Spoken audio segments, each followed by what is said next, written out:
Hello everyone, welcome to the Abel Contemporary Gallery. I'm Theresa Abel and I'm here with Connie Noyes. We're in gallery number 5 and we are discussing her exhibit, Dinner for Two Leftovers. Right. Thanks for joining us. Thanks for having me here. Great.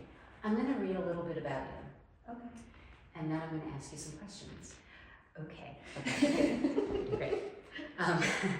Connie is a Chicago-based multidisciplinary artist who works with water, using the element as a conduit for explorations of grief, cultural memory, and collective emotional growth.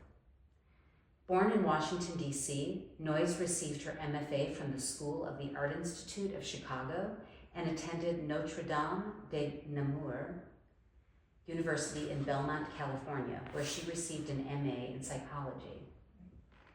She is a recent recipient of the Cabins Haystack Residency Fellowship in Norfolk, Connecticut, as well as 2 artist grants from the City of Chicago's Department of Cultural Affairs.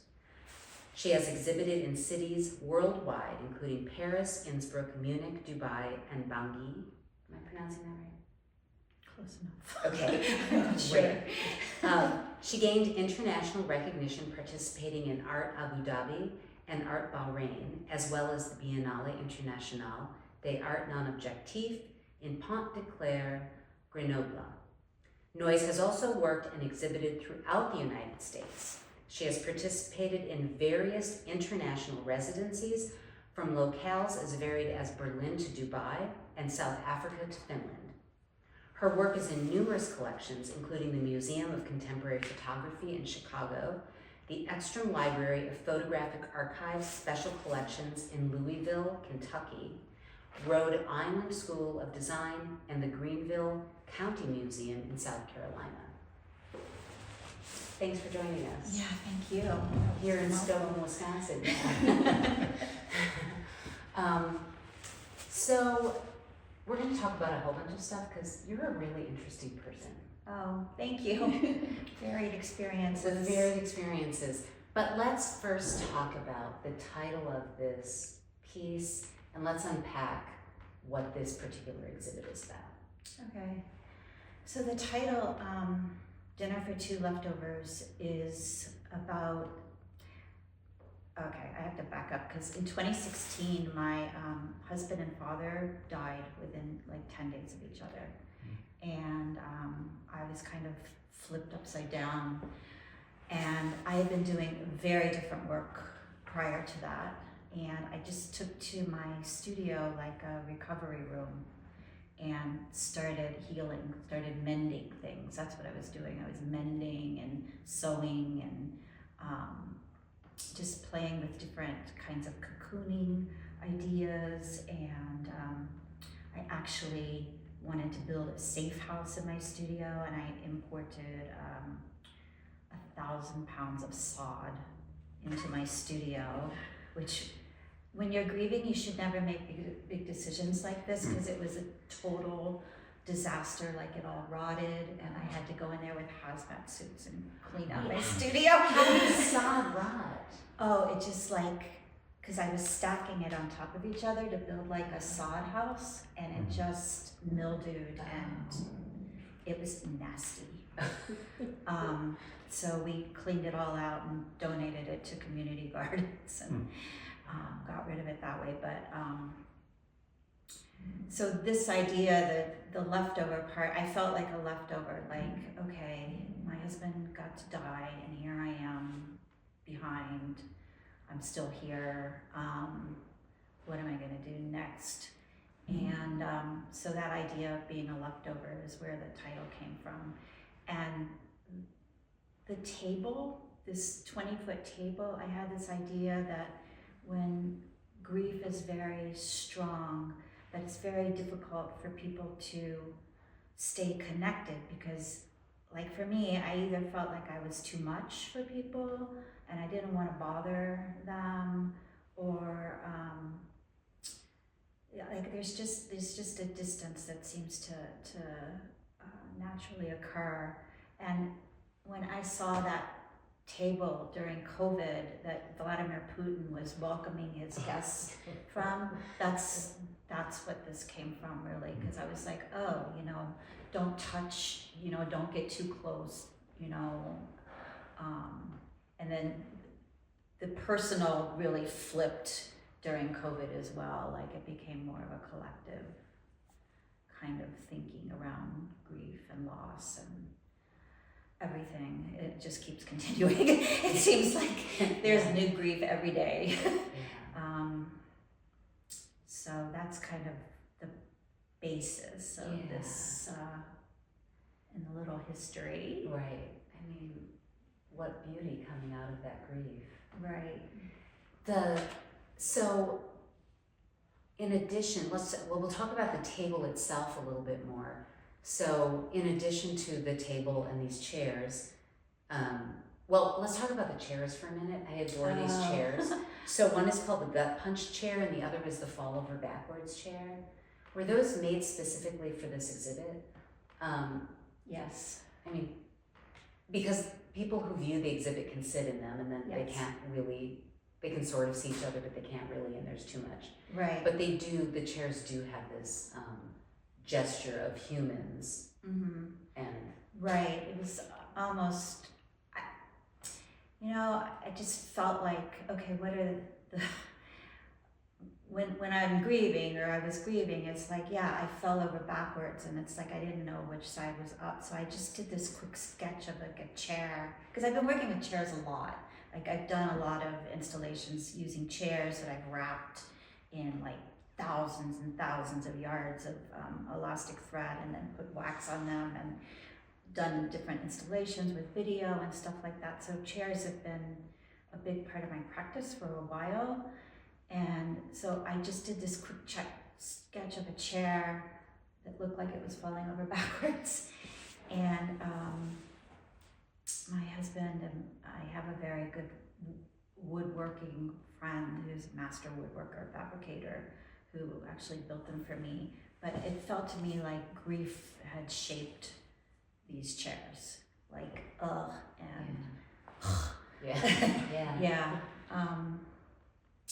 so that's the idea behind them. Yeah, I mean, they're great. And then there's mirrors. There's a repetition of mirrors, and the one behind us. So this is ash. It's ash. It's not human, because that would be a little creepy to me. I don't. Yeah. My husband told me that, not this husband, my husband who died. He told me he didn't want to be an art project before he died. I mean, and he was very serious about that, and so I respected that. And I was at that residency in Connecticut, and it was so freezing cold, and like snow was deep, and the fireplace there like kept me warm and cozy. And so I took ash from there, and then I was in Finland at a residency, and I took ash from the sauna. They were both two places that meant a lot to me and kind of helped heal, actually. So that's why they were significant. And I just started, at the residency, I started painting with the ash just to see what would happen. And the gold thread comes as sort of a homage to kintsugi. Does everybody know what that is? I know what that is, but you should explain it for people who don't. It's a Japanese art form of mending, usually ceramics. The idea is that it adds beauty, but it also adds strength to the broken pieces. So there's a resilience in the act of mending, which I found very much to the point I'm trying to make. And the mirrors, and then on the table there's a mirror that's a two-way mirror. So in all of these mirrors, I mean, the thing it's like ghosts. Yeah, they're ghosts. But it also, I don't know if you were thinking about this, but I've thought about it spending time in this exhibit that there's a separation, there's a distance between you and others, so if you're sitting at the table, but it's also like there's a loss of yourself, right? Like in this mirror, I can't really see myself, and grief can do that. You lose yourself too, right? Definitely, yes. Yeah, and that mirror, I mean, depending on which end you sit at, you really get a different perspective of like looking either through, it's kind of this warped kind of clown-like mirror, or it's kind of a warped, like I don't know what I'm looking at across the way, which kind of speaks to that whole idea of grieving too, like things are just kind of warped for a while. Yeah. Perspective's different. Yeah. Right. You're not quite sure how you're acting to people, or how you can't read people's response. Like there's a whole bunch of things that are really, and then, so we've got that. Then there are these bowls of water, which seem that each of the people seated at the table would have for plates. Are getting to have for dinner. Mm-hmm. And underneath the bowls are cell phones with fire. Mm-hmm. It's really, they're quite beautiful because the water is sitting over these visions of fires that I think you told me.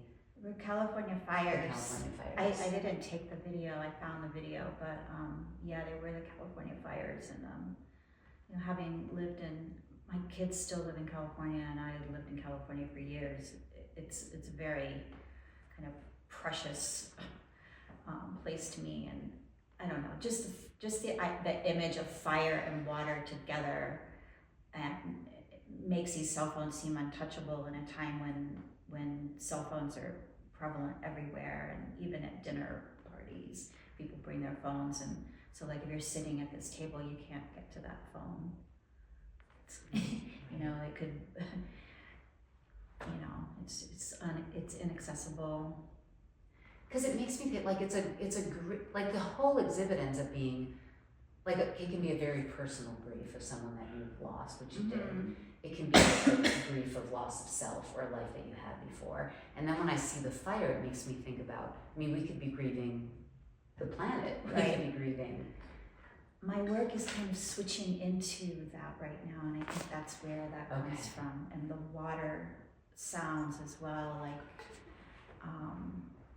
so it's gone from personal to collective to pandemic, and now I'm really interested in climate and water especially, and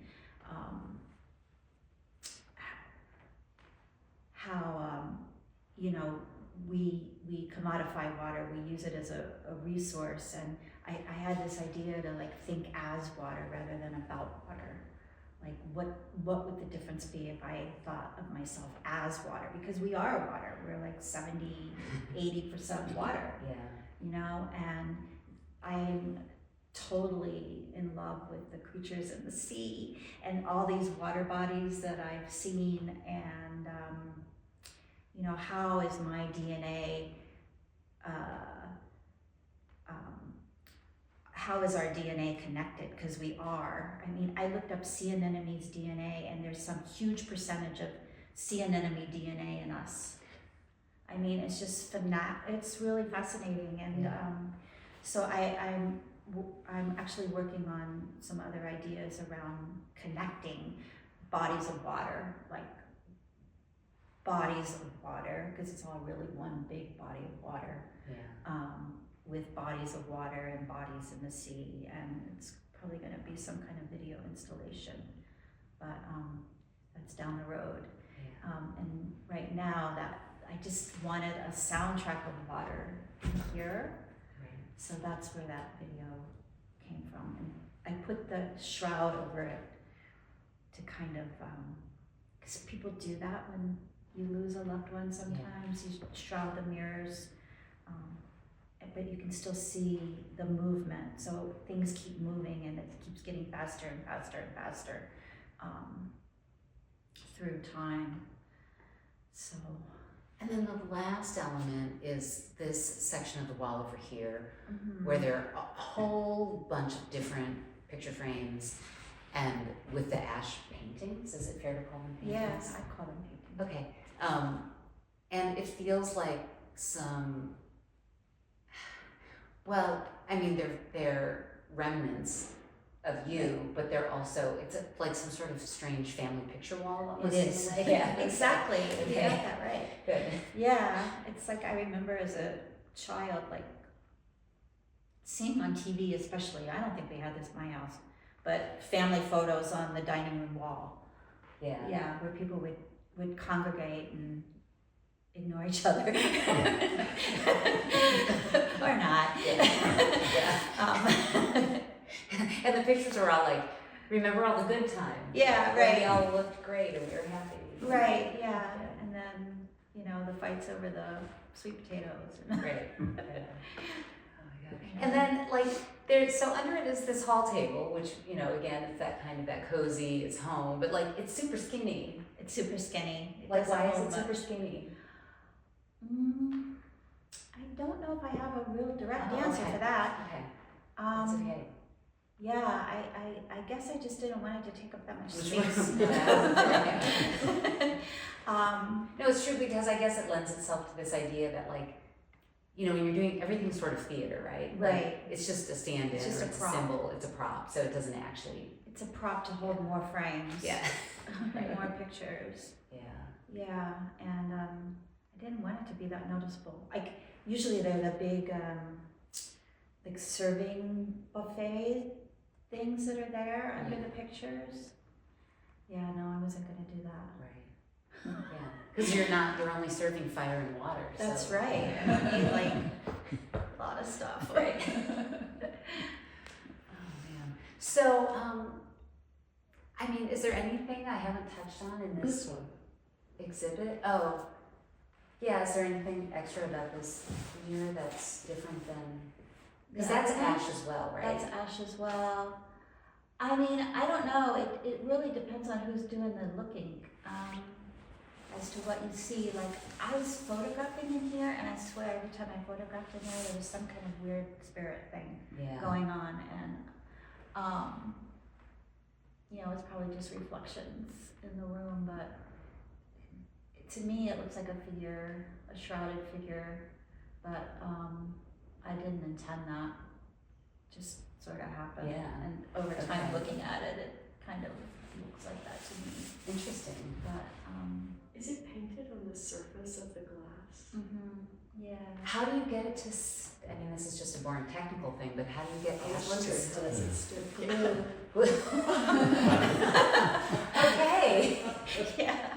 Different kinds of glue. Yeah, it's just amazing because it looks so sophisticated. Not that it's not, it is, but it doesn't look like I just threw some glue on there. Oh yeah, no, it wasn't just throwing glue. It was intentional. Yeah. There's different kinds of glue that do different Okay. things with the ash, Okay. and so I, playing around with that. Yeah. Yeah. Some of those over there, I would paint, sometimes I would paint big papers and then tear them up and just use pieces Yeah. and find a frame that it would fit in, and Yeah. then sew it. I started sewing them by hand, but that was a little too labor intensive. Yeah. So, like many artists, your life and your practice seem completely integrated. Mm-hmm. It seems especially true. Do you have a separate studio? I did till last year, and now my studio's in my house. Well, that's what I thought. And then because you were just talking about moving a telephone booth into Yes. your house. But the sod was Nothing's not in light. The sod wasn't in your house, right? No, the Okay. sod was not in my house. Okay. It was Yeah. not. It's like when art goes bad, it can go really bad really fast. Right. So do you get away? Do you get away from it, or do you feel like it makes you do you feel like you're constantly making art? Then is it a I'm good either thing or- constantly making it or thinking about it. Yeah. It's not even something I do. It's just who I am. Right. I can't Yeah. separate that. Well, and everything so. Another interesting thing about you is that you studied to be a death doula. Yes. So I'm assuming that happened after the death of Yes. your husband and father. Right. Yeah, I I was there at both of their passings and helped them, pass. And it was such a profoundly beautiful thing to witness, and I felt so honored to be a witness to both of their deaths. That I thought, oh, I could do this for other people. Well, I took the training and I was like, no, I cannot do this for other people. It was so emotional and so intense, and I'm just too big of a sponge. And I decided at that moment that I needed to focus on living. And yeah. Was there a doula with the passing of your loved ones? Not really, no. I had a good friend who was a therapist as well, and she made a very beautiful space for my husband.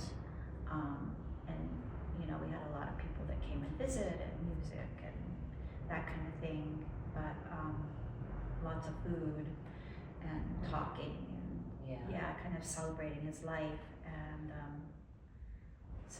but not a professional doula or anything. Yeah. So, was there something? Is the training intense? Like, it was super intense. Yeah, and it was only 2 days. Oh. Yeah, it was super intense. Yeah. Like just emotionally, and it was very soon. So they both died in like February and March, and so this was February the following year. Okay. So it was very close, and I was still too much in my own. Yeah. I mean, who knows? Who knows? Did that experience, though, doing the training for that, add something to your practice? I would imagine it did. I can't pinpoint what that is, but my whole thing is like, I'm a very emotional artist. Like that's what I think my work conveys. And I sort of want people to feel something emotionally. Like, of course I don't have any control over that, and if they do, beautiful. If not, then that's okay too. Yeah. People are gonna find their own meaning. But to me, my work is very emotional. Yeah. So, what else? Oh, so it's been really a pleasure getting to know you in your life, and you've lived in big cities. You once lived in an old house somewhere. Paducah, Kentucky. Yeah, you've had such varied experiences, which add a richness, I'm sure, to your practice. And one of the things is, I think that's interesting about you is, you studied Bhuta dance? Bhuta. Oh yeah, that was another way I healed myself. Oh, so that was also a recent thing. Yeah, it's been since 2016, 2017. And so from my understanding, correct me if I'm wrong, that is a Japanese dance form that started in the 60s and 70s? Started after World War II. Oh, okay. It was like 45. Started this avant-garde art movement, is that correct? Well, it started as a reaction against No and kabuki theater, because that was all very beautiful and for the more aristocrats, and this was, Bhuta is just very raw, very internal. The movement comes from, it's like these chairs, it's like it comes from the gut, but that was the way it started. And it's like, it can be incredibly beautiful in one moment and then turn into the most grotesque shapes. So it's fascinating to me, and there's a lot of metaphor in Bhuta. So like when I was training, we're always working with metaphor and image. So you get an image of something and it goes inside of you and it moves you. So I found that really healing, because I could get in there and excavate the grief. It felt like one of those little, remember the Flintstones? Those little birds that could just get in there and just excavate like whatever, wherever it needed to go, it could get in that spot and kind of break it up and get rid of it.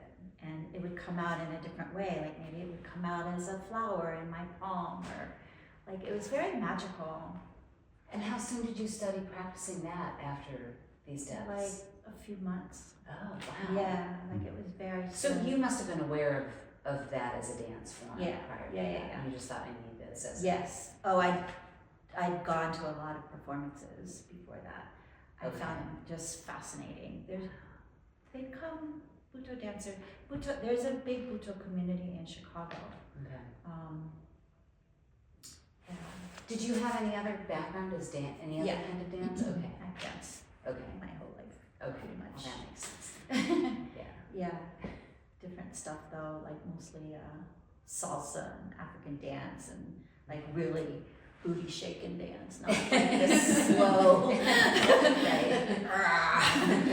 Deep tissue massage. Yeah, dance. it is. It's like a massage from the inside out. Yeah. It is.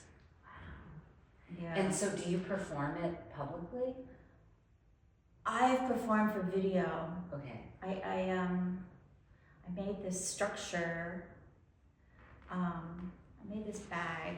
I saw it as a womb and a body bag, like as one, but it's like 60 by 90 inches. Yeah. And I travel with it. So I take it to these different locations and perform inside the bag for video. So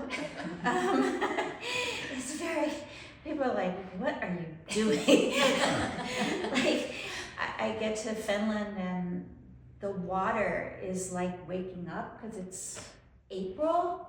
So the water on the lake was like breathing, like you could hear it cracking, and there was like this old pier that was like this. And I just walked out there with this bag and I asked this other woman to push the button for me. And she was like, I just met her. She thought I was insane. She didn't know if that pier was gonna fall over or what, but it turned out pretty okay. Yeah. Yeah.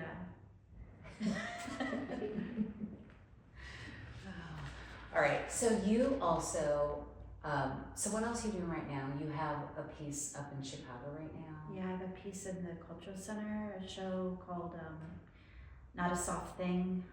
It's a group exhibition of artists who are mothers. And I have a very old painting in it.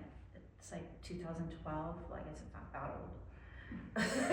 Because as an artist, it feels like, oh Yeah. God, I did that a lifetime ago. Yeah. But it's a 90 by 90 inch painting made out of marshmallows and steel. And another really light thing that I made. Does it survive with the marshmallows on it? It's got 80 pounds of resin on top of it. Yeah, so the whole thing weighs about 200 pounds. But it's kind of cool hanging in there. Because it's a huge wall and painted a really interesting blue, and it just worked in there. It's the first time I've exhibited it anywhere outside of my studio. Yeah. So we got this show and I was like, oh, I gotta show this. Yeah. So do you have a big storage unit, or what do you do with all this stuff when you're not? I have 2 storage units. Okay. They're not big though. Okay. I sold a lot of work before I started doing this. Yeah. Like I sold a lot of work. I was working with designers and art consultants, Yeah. and they did okay by me. I mean, I have one small storage locker that's just stuffed full of paintings, Yeah. but this giant painting, it wouldn't fit in there. I stored it in a friend's photo studio, and she would use it for a backdrop.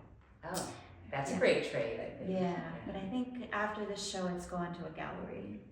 Yeah, Great. hopefully we can get it in. Yeah. Yeah. Well, 200 pounds is not as heavy as the Phone booth. phone booth. Yeah. Yeah, I always joke around and say I'm gonna start painting on rice, Yeah. but 80 pounds of rice is still. So, So were you doing installation-based work most of your whole career? No? No. Actually, this way of working is new since 2016. Okay. Yeah, I've never done really conceptual work or anything like that. My background was in photography. And then I began painting, I guess, around 1998. But I painted, but then I started doing these constructions, like with different materials. Oh, well, see, I think this is a great example. Sometimes I think that as an artist, you have to think about what it is that's driving you to make a piece. And sometimes the media that you've been working in isn't the vehicle with which to express that. And you have to be, it's kind of a letting go. You have to like trust yourself to maybe even get uncomfortable and work in different things that are appropriate for what it is you're trying to do. And you obviously did that with grace and great result because. Well, thank you. It's like when I saw this space, when I came here, like, when was that? It was like a year and a half ago, I think probably. so, yeah. I just felt like I had to show in here because it's kind of moody space. Yes. And my work is really moody. And I just worked really hard to try to figure out exactly what I wanted to show and what I wanted to say. And yeah, I'm really happy with the way it turned out myself. Yeah, no, it's great. It's so, it looks completely grounded in here, like it just, Like it belongs it's alive in in here. here, yeah. That's Yeah. good. No, I'm so pleased. And no, we had a great conversation. You sent a fantastic proposal and Oh, thank yeah, you. we were immediately excited about it, so Oh, good. yeah. Thank you. Yeah. I'm gonna open it up to questions. How do you keep track of your concepts, or do you journal a lot and think about these? It's so complex, and it's just so thoughtful. That's an interesting question because, like, a lot of these pieces, when I first started doing this kind of work, I was making all these disparate pieces and I had no idea how they were going to come together. I just really didn't know. And like all those chairs I was talking about, I'd shown them in one iteration at a solo show in Chicago, like 2022. And it was very different than something I did this summer, which I felt like was a lot more successful. I was in this teeny little space and we installed the chairs and then I put this video on and the video just surrounded like a stage on 3 sides. So it was kind of an accident, but, and I didn't know it happened. So it just happened and it was successful. And I was like, whoa, okay. I don't know if I could repeat it. Like it would have to be the same kind of proportions of a space and yeah, I guess I could build it. Yeah. But anyway, so things sometimes happen by accident or I'll be like that piece over there with this table, that kind of felt like they went together just because of the whole dinner party idea. But then the rest of it, I didn't know if I could even pull it off, like with the bowls and the phones and the mirror. I didn't know how exactly that would work because I didn't see it until it was installed here. So it sounds like you work a lot on intuitively. Yeah, I work very intuitively. And you're not sort of keeping some list of. I do journal. I Okay. keep journals, but mostly it's just venting. Honestly. I mean, I don't keep like a sketchbook or anything. And like the sketches I made, I don't even know what happened to them. They were on some paper and probably just tossed. No. Did you sketch when you were primarily painting as your practice? No. It just isn't your way. It's just, no, it's just very intuitive, like the materials and the, like whatever's going on in my world in the moment seem to predict what the outcome is. And I'm very process oriented, so that's another reason I just don't, if something isn't working, I just feel like, oh, it's not done yet. I just keep going. Which is, I've used this table before in that same installation with the chairs, and I didn't feel like it worked. Like it was like the least successful element of the piece, I felt like, and so I had to use it again. That's interesting that your input was like, I have to use that again until I get it right. It wasn't like, this didn't work, so I'm just gonna. Yeah, no, because I think it's a very interesting, it's like a floating table. Yeah. But it didn't work where it was before, and maybe it was the space or the lighting or just the other things that were around it, I'm not sure. Right. Well, it would look really different, like if this was just a really brightly lit white box with a concrete floor or something, it would feel very different. That's the other thing I appreciate about this space, like the lighting is not overdone.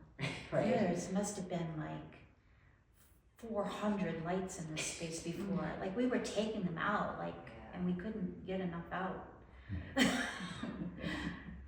Well, this space was designed specifically for installation pieces, that we wanted it to be able to like be very, very flexible in terms of the mood. It is, and I think we took one light out and that was it, and the rest I think worked really well. Yeah. It's surprising actually for most of the shows how few lights most people want.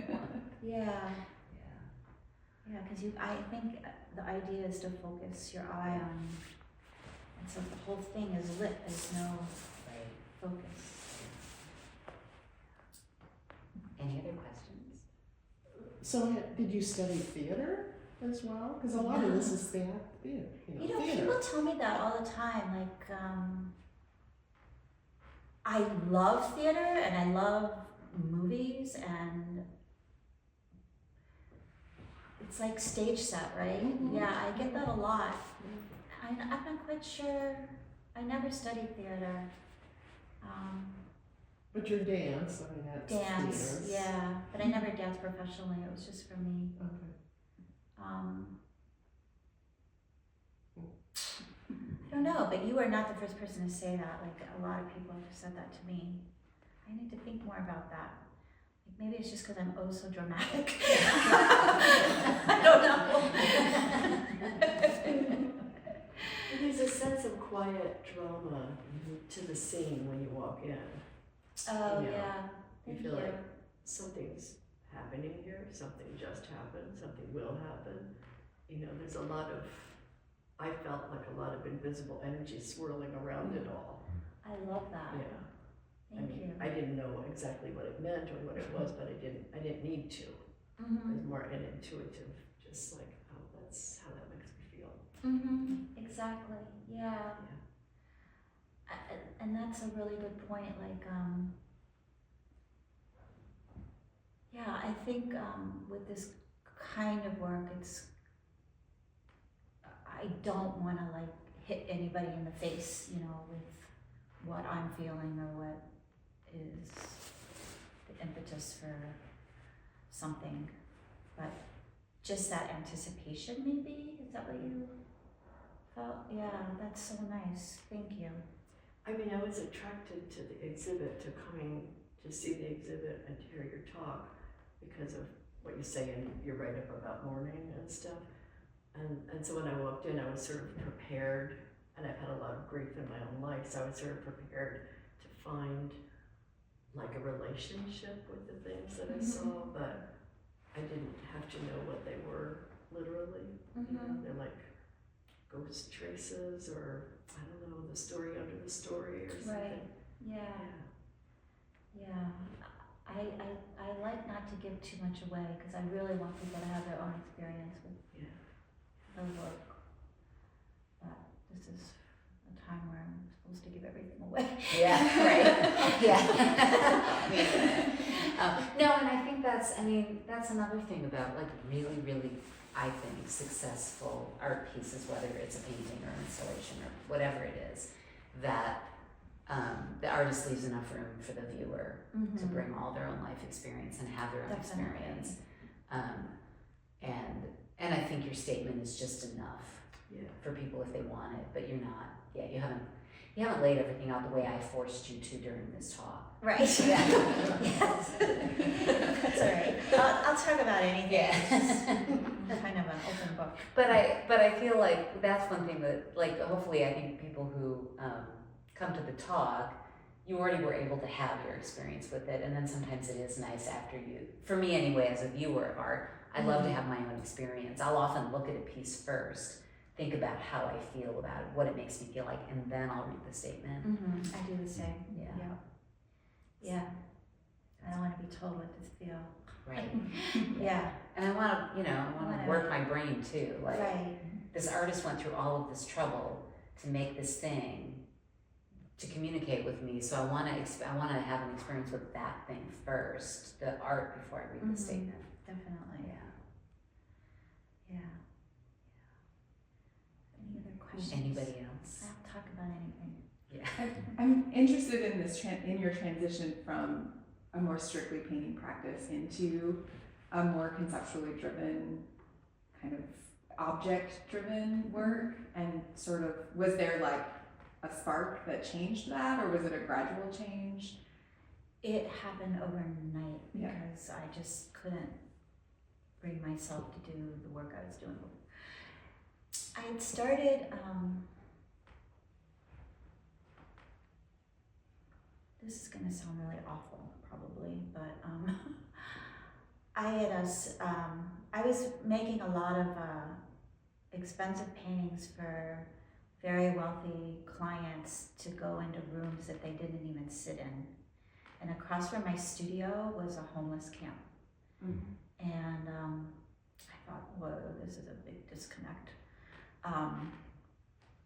So one of the first kind of installation-based things I did was back in 2015, 2014, it was a while ago, where I created these rooms inside of cardboard boxes that were made out of the same materials that my paintings that I was selling were made out of. And so they were rooms that people couldn't really live in because they were very small, and the furniture was, I miniaturized it to fit in these boxes. And a bunch of us dragged them out under the freeway with these guys after I got permission, of course, for me to do this, and invited them all to come. And I had, it was a way to kind of bring these two extremes together into one spot. And I had a guy that had been working with kids on the west side of Chicago, which is pretty typically a very kind of poor neighborhood, and they were singing and they were doing all these performative things, and so they came. I got them a limo to come pick them up on the west side and brought them. I just was trying to think of all these kind of opposites and how I could kind of collapse them into one spot. And so that was the first thing I did. And why am I? So you asked me about how the transition happened. So that was like the first thing. And then after these losses, I just couldn't do it anymore. It just felt like a narcissistic endeavor. And I just needed to take a break from it, and I needed to heal myself, and that's how this kind of more conceptual practice started to happen. Does that answer your question?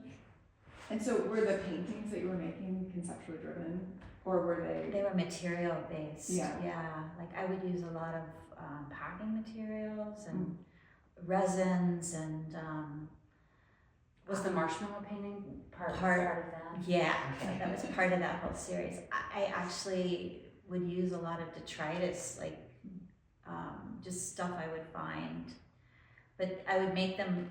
I called it maximal minimalism because it would be all this stuff on these panels, and I would cover them with resin and then paint them very minimally, so it all kind of coalesced. And they were all one color, or? A lot of them were monochromatic. I'm more of a duotonist. Okay. Yeah. Like color kind of freaks me out, but like I'm looking at that blue frame going, ooh, it doesn't really go.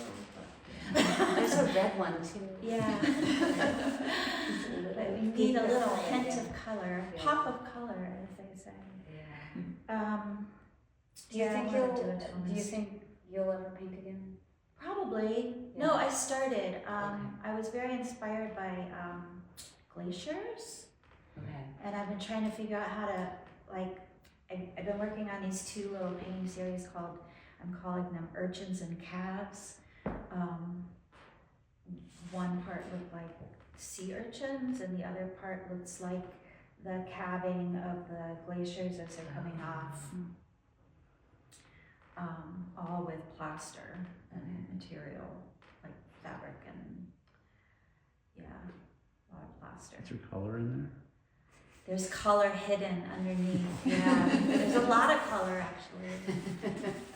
But I'll pour plaster over the whole thing and then go back in with this electric sander and Okay. bring back the color in parts.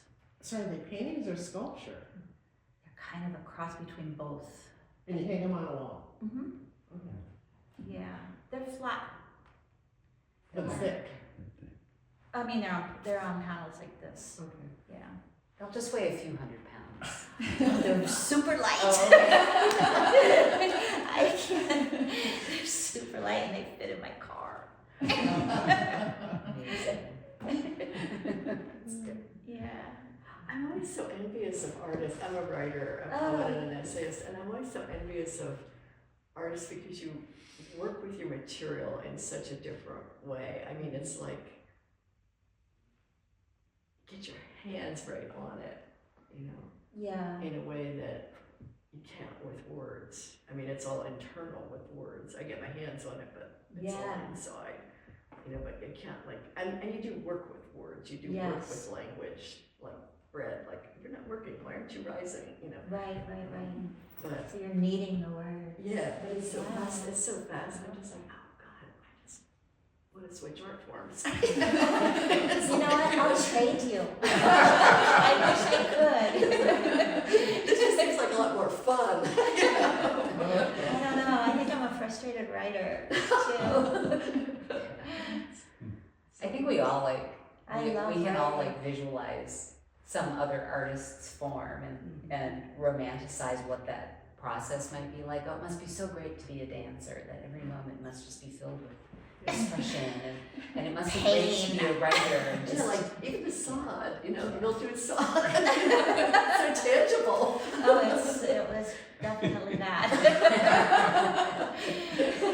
well, maybe Oh my this God, maybe I'm so this sick. conversation with Connie will inspire you to go start to fill your home with random materials that you can play with to see what happens. Anyway. I don't think there's a lot of great materials in there.